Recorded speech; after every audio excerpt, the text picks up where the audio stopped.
رضيت بالله ربا وبالإسلام دينا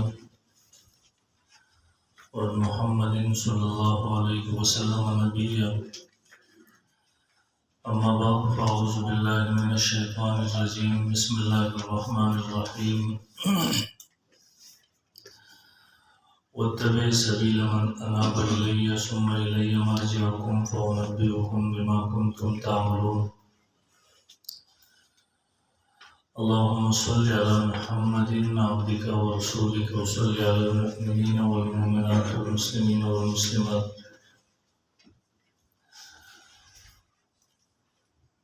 مرکز اہل سنت والجماعت سرگودا کے ہم سفر اور ہم عقیدہ طلباء ساتھیوں، یقیناً یہ مرکز یا ہم سیکھنے کے لیے آتی ہے یا سے استفادہ کرنے کے لیے آتی ہے. یہ ہمارے بڑوں کا مرکز ہے. ہم یہاں آنے کو اپنے لیے سعادت سمجھتے ہیں یا پڑھانے کے لیے نہیں آتے. کل میرا گجرات کا سفر تھا تو ارادہ تھا کہ مرکز میں حاضری دوں گا. اللہ گواہ ہے، میں جب بھی یہاں آتا ہوں تو کبھی بھی یہ نیت نہیں ہوتا کہ میں یہاں پڑھاؤں گا، کیونکہ ہم نے یہاں سے سیکھا ہے. متکلم اسلام حضرت مولانا محمد الیاس گومن صاحب دامت برکاتہم العالیہ وحفظہ اللہ، جہاں انہوں نے نئی نسل کو ایک جرأت دیا ہے، ان کو طریقہ کار سکھایا ہے اور بتایا ہے. تو ہم بھی ان لوگوں میں سے ہے. تو میرے بات کا مقصد یہ تھا کہ یہاں ہم پڑھانے کے لیے نہیں آئے تھے، ہم یہاں سیکھنے کے لیے آتے ہیں، استفادہ کرنے کے لیے آتے ہیں. مجھ سے پہلے حضرت مفتی صاحب نے میرے بارے میں اپنے حسن ظن کا اظہار کیا. میں اللہ تعالیٰ سے دعا گو کہ اسی طرح ہو جائے، میں ہو نہیں اس طرح. بہرحال میں چند باتیں آپ کے سامنے عرض کروں گا، لیکن اس سے پہلے بطور معذرت کہوں گا کہ چونکہ ہمارا زبان پشتو ہے، ہمارے دروس، ہمارے بیانات ساری چیزیں پشتو میں ہوتے ہیں، اس لیے آپ میرے مقصد اور مطلب پر نظر رکھیں، میرے الفاظ پر اور میرے اردو گرامر پر نظر نہ رکھیں. دوستو، سب سے پہلے میں اکثر طلباء سے کہتا ہوں کہ ایک انسان تمام موضوعات جو ہماری اور آپ کے پیٹ ہے، جہاں ہم پڑھتے ہیں، مطالعہ کرتے ہیں، انسان تمام موضوعات کو تو مطالعہ کرے، لیکن اپنے لیے ایک موضوع کا انتخاب کرے، اسے میں اسپیشلسٹ بننے کی کوشش کرے. تمام موضوعات پر انسان اسپیشلسٹ نہیں بن سکتا. مطالعہ تو تمام موضوعات کا کرنا چاہیے، اور ضروری نہیں کہ ہر موضوع پر انسان کی نظر ہو. جو مناظرہ کے میدان سے تعلق رکھتی ہے، تحقیق کے میدان سے تعلق رکھتی ہے، ان لوگوں کے لیے ضروری ہے کہ تمام کتابوں کا مطالعہ کرے اسی عنوان پر، اسی موضوع پر. جو فرق باطلہ کے خلاف ہمارے اکابر نے کام کیا ہے، جو کتب لکھی ہے، ہم ان سب کو اپنے مطالعہ میں رکھیں گے، اور کم از کم ایک مرتبہ تو ضرور ان سب کا مطالعہ کرنا ضروری ہے. لیکن ان سب میں اگر آدمی چاہے کہ میں اسپیشلسٹ بنوں تو یہ ممکن ہی نہیں. انسان ایک موضوع کا انتخاب کرے، پھر اس میں مسلسل مطالعہ کرے اپنی کتابوں کا. جب اپنے دلائل اس کو ازبر یاد ہو جائے اور مخالف کی دلائل کے جوابات، ان کی اشکالات، اعتراضات، یہ ساری چیزیں وہ سیکھ لے، اس کے بعد ان کی کتب کا مطالعہ کرے. تو میرے بات کا خلاصہ یہ ہے کہ مطالعہ تو سارے موضوعات کا کرنا ضروری ہے، لیکن اسپیشلسٹ صرف ایک موضوع پر ہونا چاہیے. انسان کوشش کرے ایک موضوع پر تو اللہ تعالیٰ کسی کا اجر ضائع نہیں کرتا. دوسرے نمبر پر ہمارے طلباء عموماً پوچھتے ہیں کہ ہم کیا مطالعہ کریں. تو سب سے پہلے میں جو اپنے طلباء کو مشورہ دیتا ہوں، اپنے اکابر کی کتب کا مطالعہ کرے ان عنوانات پر. ہمارے لیے آج کل امام اہل سنت شیخ صبر حسن صدر صاحب نور اللہ مرتضی کی تمام کتب کا ایک مرتبہ نہیں، کم از کم 2-3 مرتبہ مطالعہ کرنا بہت ضروری ہوتا ہے. حضرت شیخ کی کتاب علمی ہے، اس میں تحقیق بہت زیادہ ہوتے ہیں. ابتداء جب آدمی اس کو مطالعہ کرتے ہیں تو انسان بور ہو جاتا ہے، لیکن جب کسی فتنے سے آپ کا واسطہ پڑ جائے تو آپ پھر امام اہل سنت کی کتابیں دیکھنا، اس کا مطالعہ کرنا، پھر انسان کو اس میں مزہ آ جاتا ہے اور انسان کے دل سے باختیاری حضرت امام اہل سنت کے لیے دعائیں نکلتے ہیں کہ امام اہل سنت نے اس عنوان پر کیسے زبردست کام کیا ہے۔ میں اکثر طلبا کو کہتا ہوں کہ دلائل کی دنیا میں امام اہل سنت کا جواب آج تک کسی نے نہیں کیا۔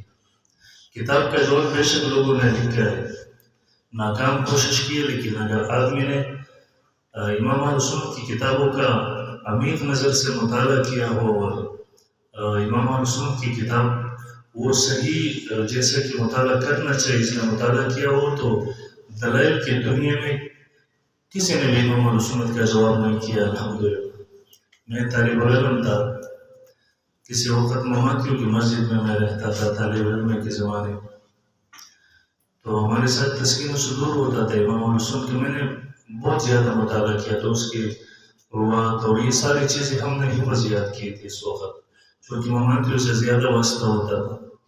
تو ان دنوں ان کا ایک کتاب تھا آئین تسکین و صدور۔ ایک مرتبہ ہمارے اور ان کے درمیان، ان کے طلبہ کے درمیان مناظرہ ملاقات ہوا۔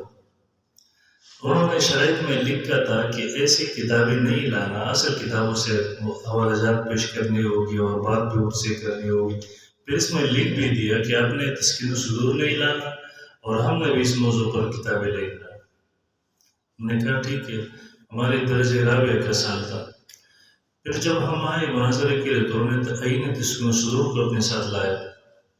میں نے اس کو کہا کہ آپ نے شرائط میں میرے ساتھ لکھا تھا کہ اس موضوع پر کوئی کتاب نہیں لانا اور آپ نے کیوں آئین تسکین و صدور لایا؟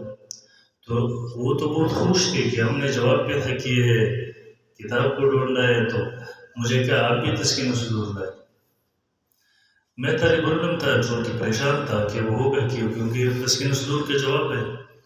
تو میں نے ایک طالب علم کو بھیجا اپنے ساتھی کو، میں نے کہا تسکین و صدور لاؤ۔ اللہ گواہ ہے وہ آئین تسکین و صدور سے اعتراض کرتا تھا، دلیل پیش کر رہا تھا اور میں تسکین و صدور سے جواب دیتا تھا۔ یعنی یہ آئین تسکین و صدور کے جواب میں لکھا گیا تھا، لیکن تسکین و صدور میں ان کے جوابات خود موجود تھے۔ مجھے یاد تھا تسکین و صدور، تو ایسا سمجھو کہ میں نے حفظ کیا ہوا تھا اس وقت۔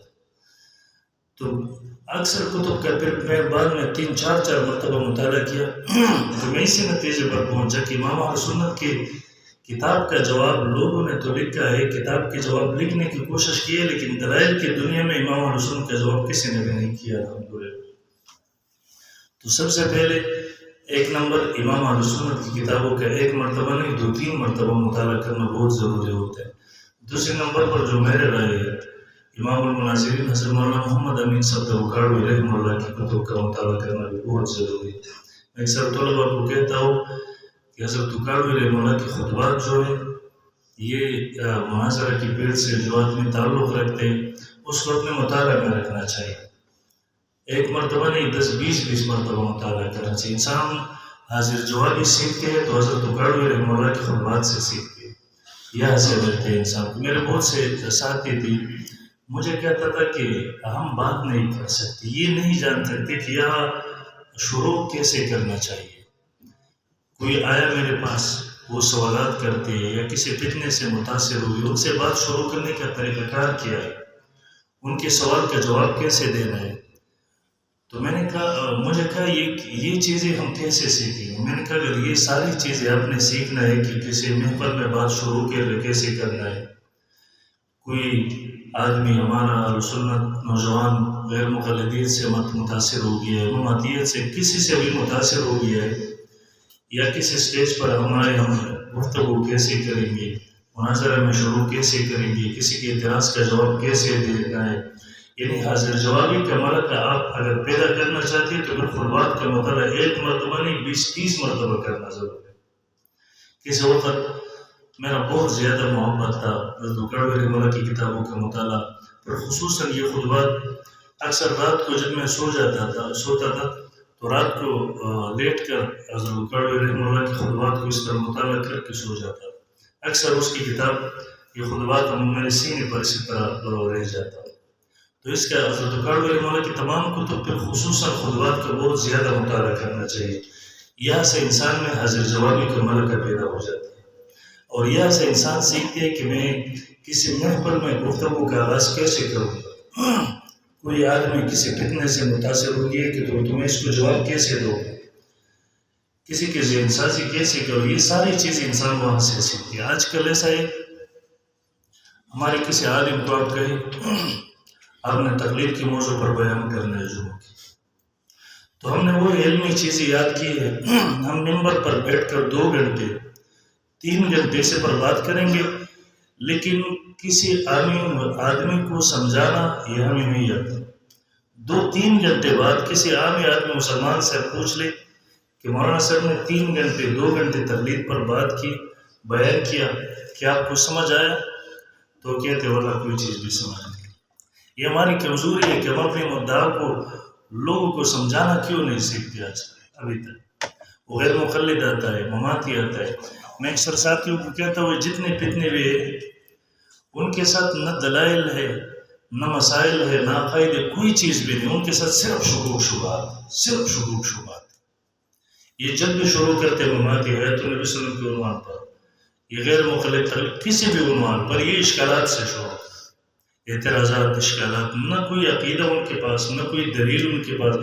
یہ مماتیت کے آغاز بھی شکوک شبہات سے، غیر مقلدیت کی یعنی جتنی بھی فتنے ہیں ان کی ابتدا اور ان کی آغاز اور ان کی بنیاد ساری شکوک اور شبہات سے شروع ہو جاتی ہے۔ یہ کبھی آپ کی مماتیوں سے واسطہ پڑا ہوگا حیات النبی صلی اللہ علیہ وسلم کے عنوان پر یا سماع الموت یا کسی دوسرے عنوان پر، کبھی غیر مقلد سے، یہ عوام کو ہمیشہ دھوکہ دیتے ہیں اور یہ شکوک شبہات ڈالتے ہیں۔ یہ کبھی آپ کی تقلید پر بات ہوگی نا، یہ ان کا انداز کیا ہوتا ہے، ایک طرف قرآن اور حدیث، مقابلہ میں امام ابو حنیفہ فقہ کی کتاب قرآن اور حدیث، دوسری طرف فقہ کی کتاب، ایک طرف اللہ اور رسول صلی اللہ علیہ وسلم، دوسری طرف امام ابو حنیفہ۔ اللہ اور رسول کو چھوڑ کر امام ابو حنیفہ کو ماننا، قرآن اور حدیث کو چھوڑ کر فقہ کی کتاب کو ماننا، یہ تقلید۔ اب ان کا انداز ایسا ہی ہوتا ہے، کسی مماتی سے آپ کو واسطہ پڑ جائے تو ان کا انداز یہی ہوتا ہے کہ یار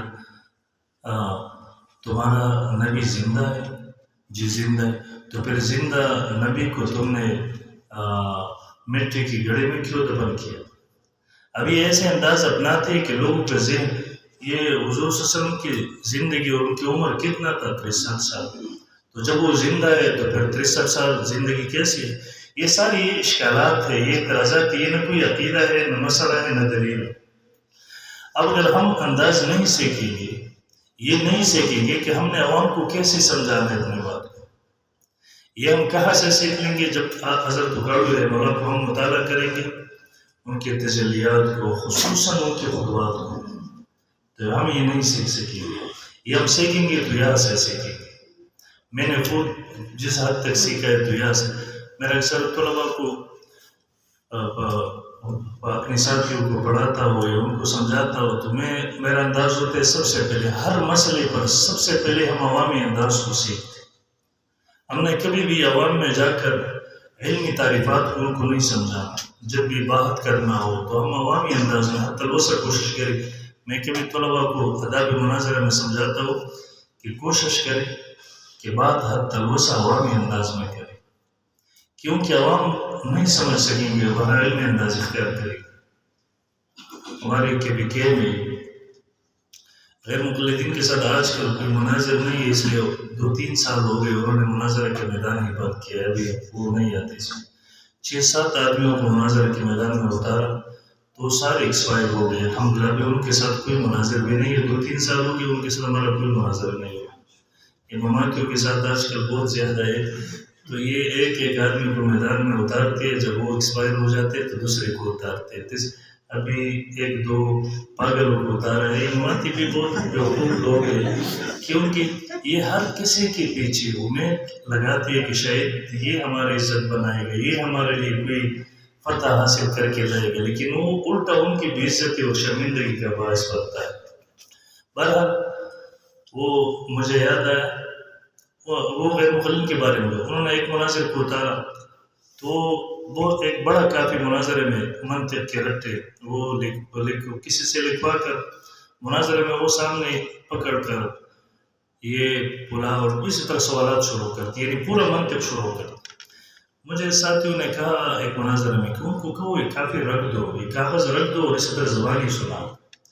تو میں نے کہا یار چھوڑ دو، اگر ہم اس سے یہ لیں گے تو اور کچھ تو ان کے پاس ہے نہیں، تو پھر یہ جھگڑا کرے گا، مناظرہ کو ختم کرے گا. کسی چیز پر تم مصروف رکھو اس کو. تو یہ بعد میں جب مناظرہ عوام تک جاتا ہے تو عوام خود سن کر کہتے ہیں یار یہ کیا کہتے ہیں، ابھی تو قرآن اور حدیث اور منطق پہ اندر کیا. تو ایسا ہے ہم عوامی انداز سیکھ لیں کسی بھی مسئلے پر. جو بھی مسئلہ ہو سب سے پہلے ہم کوشش کریں کہ ہم نے عوام کو کیسے سمجھا ہے.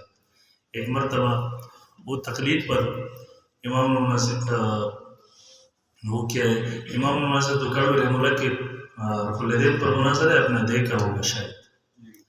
وہ بخاری شریف کے ایک حدیث کے بارے میں امام حضرت کڑوی رحمہ اللہ کلام کر رہے ہیں، بات کر رہے ہیں. وہ کہتے ہیں یہ حدیث جو ہے یہ موقوف ہے، مرفوع نہیں ہے. اسی مناظر میں اگر ہم یہ کہتے کہ یہ موقوف ہے مرفوع نہیں تو عوام کیسے سمجھے گی مرفوع کیا ہے موقوف کیا ہے. تو حضرت کڑوی رحمہ اللہ کا انداز کیا ہے، وہ کہتے ہیں امام ابو داؤد رحمہ اللہ نے امام بخاری رحمہ اللہ کی زندگی میں یہ نشاندہی کی تھی کہ یہ سرے سے اللہ کے رسول کی حدیث ہے ہی نہیں. اب یہ انداز سمجھے عوام، وہ کہتے واہ واہ واہ واہ. اب اگر ہم کہتے کہ موقوف ہے مرفوع نہیں تو ہم مرفوع و موقوف کو کیا سمجھتے ہیں. ہم کوشش کرتے، یقین جانیں ہماری سب سے بڑی کمزوری ہے، ہم اپنی مدعا عوام کو نہیں سمجھا سکتے. یہ 30-40 سال تک تدریس کرتے لیکن یہ نہیں سیکھتے کہ ہم ممبر پر بیٹھ کر عوام کو ان مسائل یہ عقائد کیسے سمجھائیں. تو سب سے پہلے یہ چیز ہمیں سیکھنا بہت ضروری ہے ہر مسئلہ میں. تو میں عرض کر رہا تھا دوسرے نمبر پر امام المناظرین حضرت مولانا محمد امین صفدر کڑوی نور اللہ عمر کی کتب کا مطالعہ کرنا چاہیے ضرور. طریقہ ہم یہی سے سیکھیں گے اور پھر خصوصاً خطبات صفدر کو خصوصیت کے ساتھ. تیسرے نمبر پر قائد اہل سنت حضرت مولانا قاضی مظہر حسین صاحب رحمہ اللہ کی کتب کا مطالعہ بہت ضروری ہے کہ ایک مسلک اور عقیدے پر کام کرنے والے طالب علم اور آدمی اسی کو ضرور مطالعہ کرے، ایک مرتبہ نہیں 2-3 مرتبہ. پھر چوتھے نمبر پر ہمارے کابر میں علامہ ڈاکٹر خالد محمود صاحب رحمہ اللہ، ان کی کتب کا مطالعہ بھی بہت ضروری ہے. 5ویں نمبر پر مولانا نور محمد تونسی صاحب رحمہ اللہ، جو ہمارے پیڑ ہے جن فتنوں سے ہمارا مقابلہ ہے. پھر خصوصیت مماتیت پر حضرت نے جو لکھا ہے کمال کر دیا ہے. پھر 6 نمبر پر ہمارے کابر میں متکلم اسلام حضرت مولانا محمد الیاس گومن صاحب دامت برکاتہ علیہ، ان کی کتب کا مطالعہ بھی بہت ضروری. ان کی کتب میں یہ خصوصیت ہے کہ مختصر ہوتی ہے اور غیر ضروری چیزوں کو نہیں لاتی، ضرورت کی چیزوں کو لاتی ہے جس کی انسان کو ضرورت ہوتی ہے. تو ان کی کتابیں تحقیقی بھی ہوتی ہے اور انسان کو وہ بہت کچھ مل جاتے ہیں جو 10-20 کتابوں میں کسی ایک موضوع پر نہیں مل جاتی. اور اگر ایک آدمی کا اور بھی اضافہ کریں ہم، حضرت شیخ الحدیث حضرت مولانا منیر احمد محمد صاحب دامت برکاتہ بہت علمی کتابیں ان کے بھی موضوعات. تو یہ 6-7 اکابر کی کتابوں کو ہم نے فرضی طور پر دیکھنا ہے، مطالعہ کرنا ہے. ہمارے لوگ کیا کرتے ہیں طالب علم کے زمان میں بڑے بڑے کتابوں کو لیتے ہیں، پھر ان کا مطالعہ شروع کرتے ہیں. پھر ایسا ہوتا ہے مشکل کہ اپنے عقیدہ کو سمجھا نہیں، دیکھا نہیں، کسی کتاب میں کیا دیکھا، کسی میں کیا دیکھا، کسی یہ میڈیا کے سامنے بیان کرنا شروع کر دے، اسی سے گمراہی شروع ہو جاتی. دیکھیے کتابوں میں کیا کچھ نہیں لکھا ہے. ایک عالم نے اس پر بھی رسالہ لکھا ہے کہ فرعون شہید ہو گیا. مسلمان کی کتابوں میں کیا کچھ نہیں لکھا ہے. تو سب سے پہلے تو اپنا عقیدہ سیکھ لو. یہ عقیدہ آپ کیسے سیکھ لیں گے، کہاں سیکھ لیں؟ اپنے اکابر کی کتب میں، خصوصاً ان اکابر کی. پھر مخالف کے اعتراضات آئیں گے، شکوک آئیں گے، شبہات. جب آپ ان کتابوں پہلے والی اکابر نے تو ساری چیزوں کو نقل کیا ہے، کتابوں میں لکھ دیا ہے، وہ تو اہل علم کا زمانہ تھا. تو آپ صحیح اور غلط کا تمیز کیسے کریں گے جب اکابر کی کتابوں کا اپنے مطالعہ کیا؟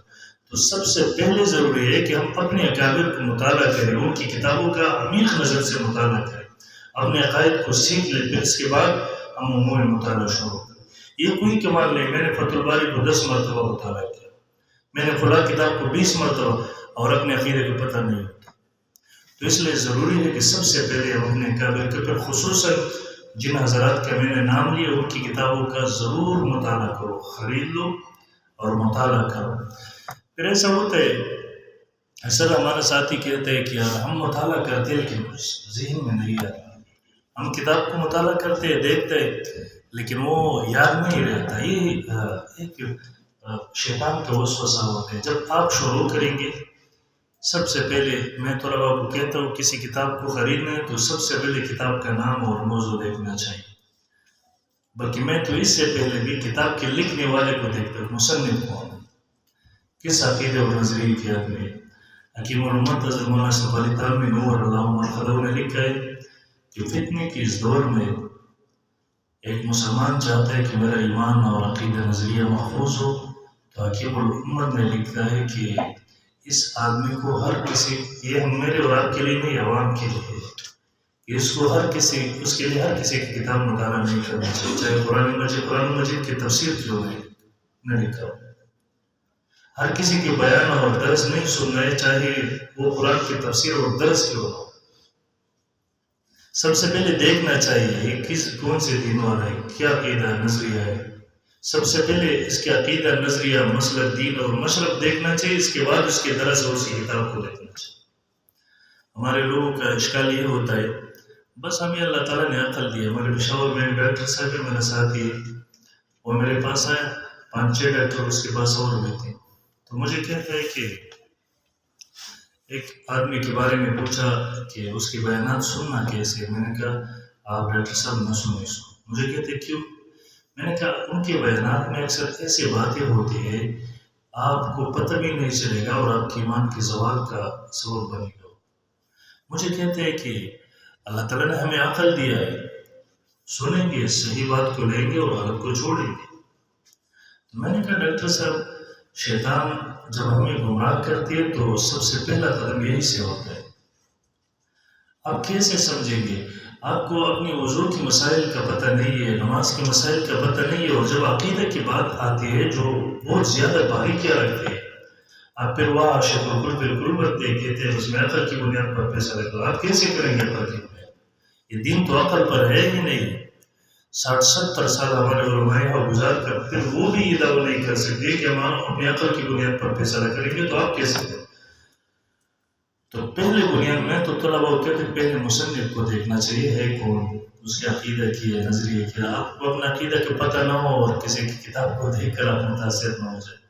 میں طالب علم کے دوران ایک جگہ ہماری دیوبندیوں کا مدرسہ تھا، چھٹیوں میں دور تفسیر کیا، تو وہ ہمارا استاد جو تھا اس سے پہلے والے سال بھی میں اس کے ساتھ دور میں شریک ہو گیا تھا، لیکن وہ بالکل ٹھیک تھا عقائد اور نظریات میں۔ لیکن اس سال وہ مکمل ممادیت کو بیان کر رہا تھا، مکمل سماع الموتیٰ بھی میں حیات النبی صلی اللہ علیہ وسلم بھی یاد ہے، بلکہ یہ سماع الموتیٰ میں اتنا تفصیل سے گیا، کہتے امام حنیفہ رحمہ اللہ بھی سماع الموتیٰ کا منکر ہے، کیوں؟ وہ یاد روح کا منکر ہے۔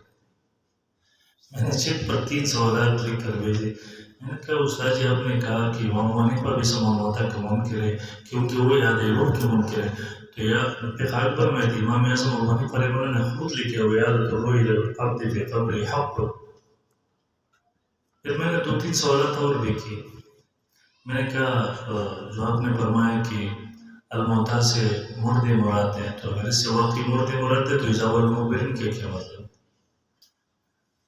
پھر تیسرا سوال میں نے لکھا کہ آپ نے کہا کہ یہاں تشبیہ ہے تو مشبہ اور مشبہ بھی میں مجھے تشبیہ ایک ہونے چاہیے، ایک نہیں ہے، کیونکہ ایک طرف تو آپ کہتے کہ مردے نہیں سنتے، دوسری طرف آپ پھر یہ نہیں مانتے کہ ابو جہل زندہ کافر بھی نہیں سنتے، کیونکہ وہ تو سنتا تھا لیکن اس کو فائدہ نفع نہیں پہنچتا تھا، کیونکہ وہ قبول نہیں کرتے، ایمان نہیں لاتے۔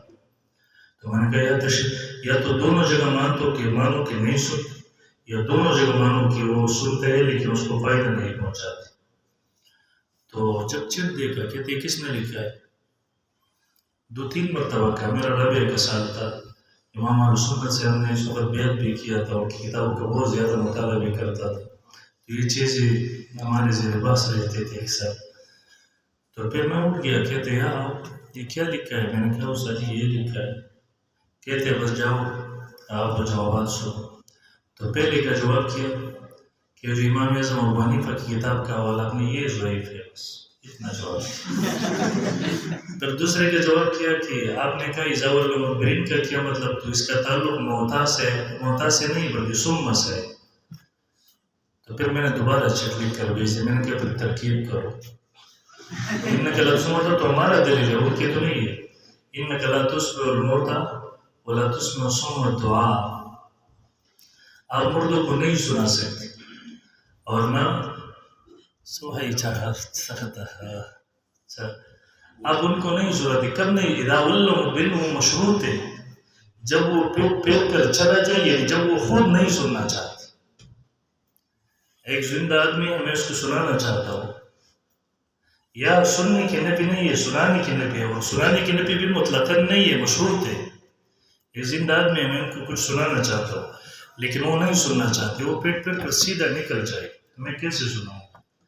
تو یا سنانے کی نفی بھی مشروط ہے. تو میں نے کہا انک لا تسمع الموتى ولا تسمع صم الدعاء، یہ تو معطوف علیہ ہے، یہ تو جزا مقدم ہے. اذا ولوا مدبرین شرط مؤخر ہے، تو آپ کیسے جوڑیں گے؟ جب موتا سے تعلق بنائیں گے اور ثم سے نہیں، ثم سے بنائیں گے اور موتا سے نہیں بنے تو پھر ترکیب کیسے کریں گے؟ بہرحال تو میں عرض کر رہا تھا کہ سب سے پہلے اپنے کابر، سب سے پہلے مصنف کو دیکھنا چاہیے. دوسری نمبر پر آپ نے کتاب کو لیا، خرید لیا، اس کے فہرست کا مطالعہ کریں. تیسرے نمبر پر پھر کتاب کو شروع کریں. لیکن ہمارا مطالعہ کیسے ہوتا ہے کہ ہم دیکھتے کتاب کو ہے لیکن ہماری ذہن اور ہماری توجہ کسی اور جگہ ہوتی ہے، تو پھر ظاہر بات ہے وہ کیسے ہے.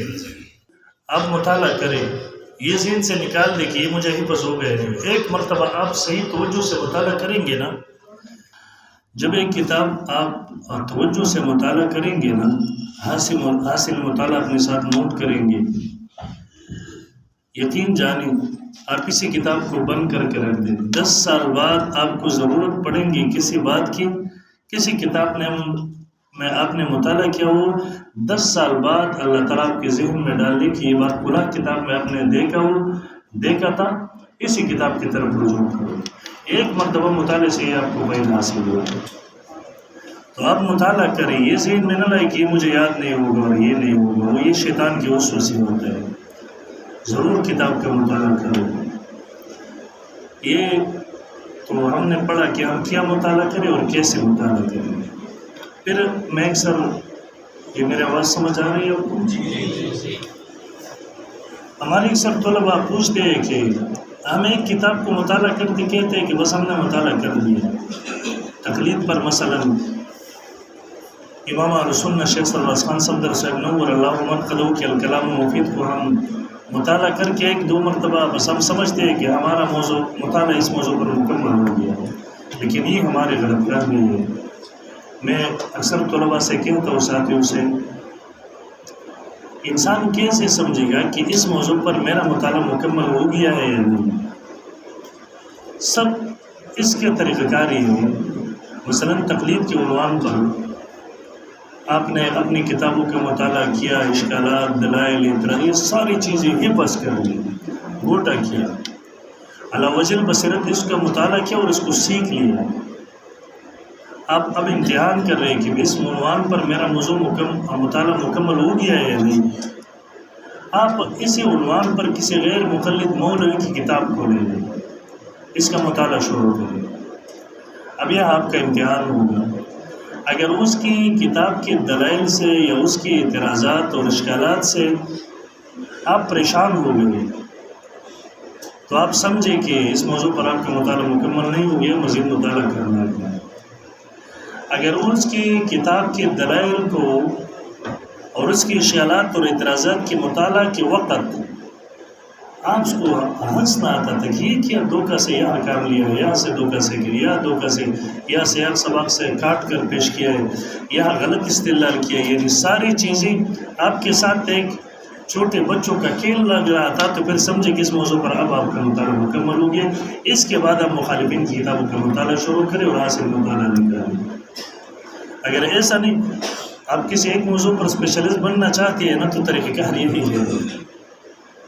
آپ اپنے اکابر کے جتنے بھی کتابیں ہیں یہ نہ سمجھے کہ یہ چیزیں تو بلا کتاب نہیں، اس کو بھی مطالعہ ایک بات تو نہیں مل جائے گا نا،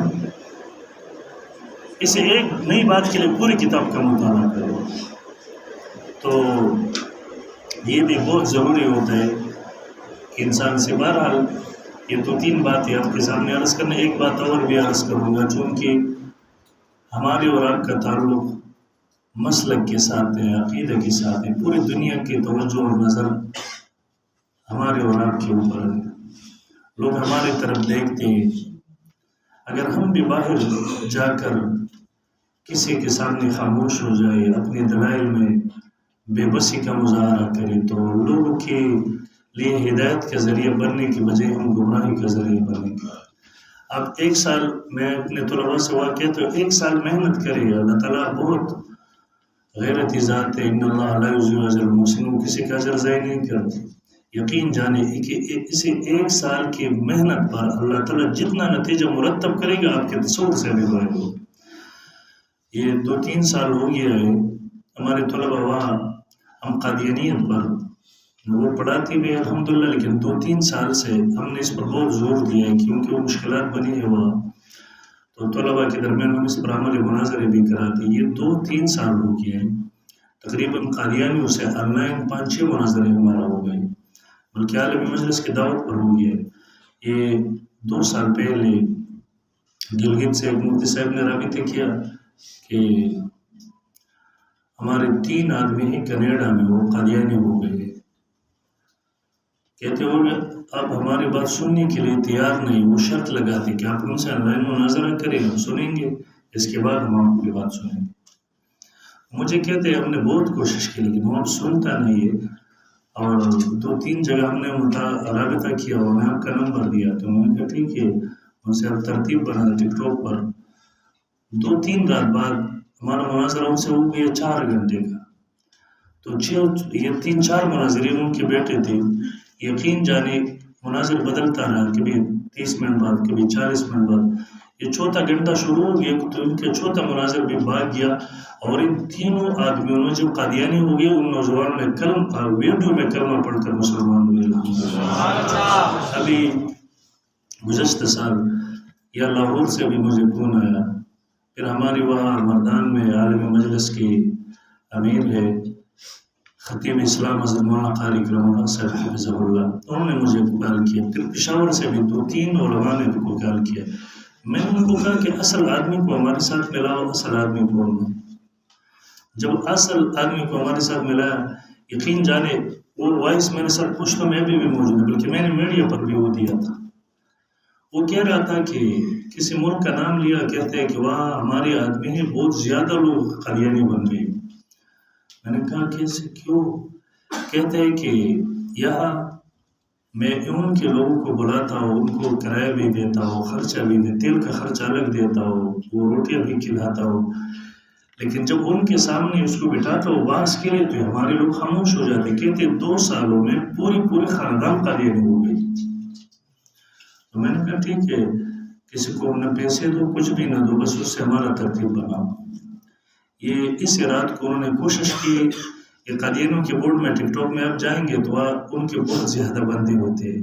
پھر وہ یہ شرارت یہ کرتے ہیں کہ جب یہ دلائل میں لاجواب ہو جاتی ہے کسی بات میں تو یہ آپ کی آواز کو بند کرتا ہے یا آپ کے ساتھیوں کو وہاں سے اتارتے. تو ہم نے ان کو کہا کہ ہمارے بورڈ میں آئے. وہ اس کی قبول کرنے کے لیے تیار نہیں تھے. میں خود موجود تھا. تو ہم نے اس کو کہا پھر ایسا کرتے کہ آپ بھی لائیو میں آ جائیں، ہم بھی آ جائیں گے، ہم ایک دوسرے کی آواز کو سنیں گے لیکن ایک دوسرے کی آواز کو بند نہیں کر سکتے، پوری دنیا سنیں گی. ہم نے بہت منت سماجت کی.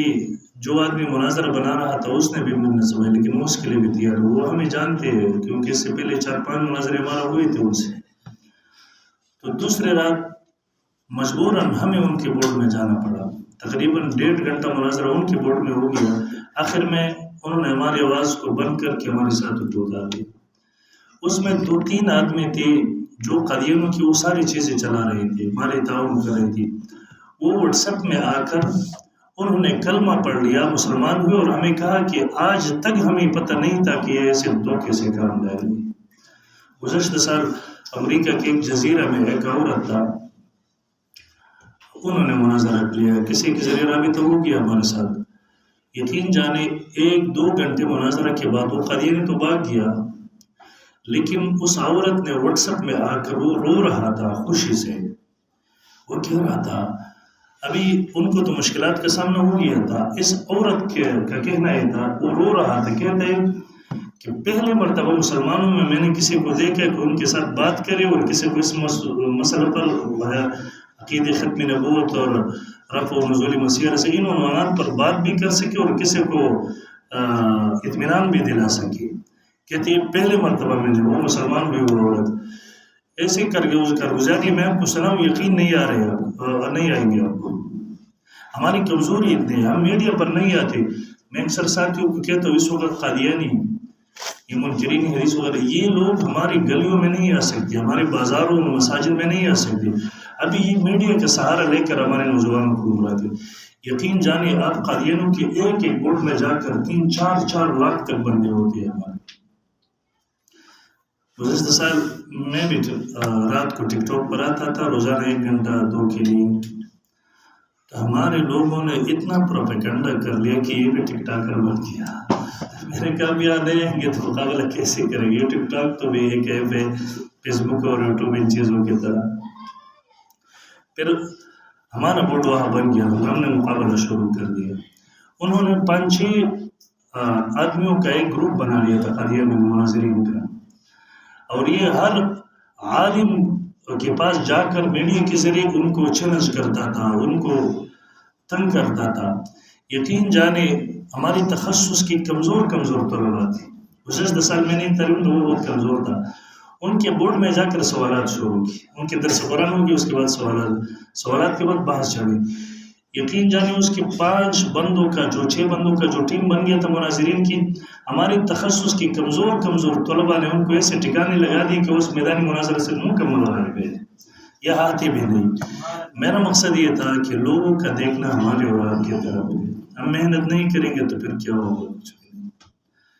اس وقت انکار حدیث کا فتنہ بہت زور و شور سے ہے، قادیانیت کا فتنہ. علم دنیا میں مقابلہ اگر کوئی کریں گے تو ہم اور آپ کریں گے، کوئی اور نہیں کرے گا. یہ مماتیت اور غیر مغلی یہ ساری چیزیں یہ بھی ہے، لیکن اب بڑے فتنے بھی، ارتداد والے فتنے بھی آ گئی. یقین جانے دلائل کے میدان میں اس کا مقابلہ کرنے والا کوئی نہیں ہے. تو میرا مقصد یہ ہے کہ آپ محنت کریں، ایک منٹ کو یہاں آپ غنیمت سمجھتے ہوئے اللہ تعالیٰ نے آپ کو موقع بھی دیا، اتنا بڑا لائبریری بھی دیا ہے ماشاءاللہ، بہت اچھا ماحول بھی یہاں آپ کو دیا ہے. متکلم اسلام کی نگرانی اور سرپرستی، بہت اچھے محققین علماء آپ کو پڑھاتے ہیں ماشاءاللہ، محنتی بھی ہے، محققین بھی ہے. تو اس موقع سے آپ فائدہ اٹھائے اور ایک منٹ تو کیا ایک سیکنڈ کو بھی ضائع نہ کریں.